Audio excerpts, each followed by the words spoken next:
Cada segons en projectes presentats per centres universitaris de tot l'Estat és un molt bon premi.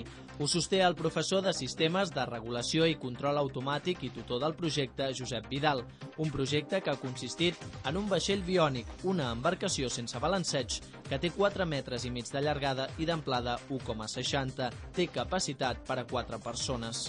Encara que hi hagi mala mar o la gent es mogui, que normalment la gent es mareja, doncs això, el vaixell està estable. Porta uns dipòsits que contínuament estan equilibrant qualsevol altra força que es produeixi que el desequilibri.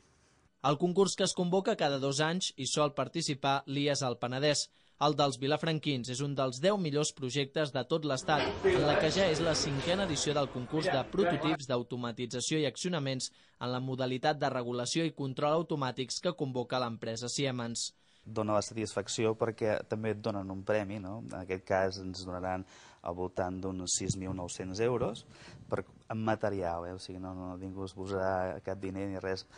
L'únic que potser ho celebrarem tots junts, tots els alumnes, perquè també ells aquí no sortiran aquí a l'entrevista, però realment estan contentíssims i també aprofito per felicitar-los amb ells, que han sigut realment els protagonistes.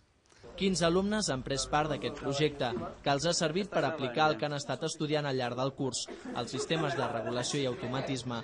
El premi el rebran al juliol a Madrid.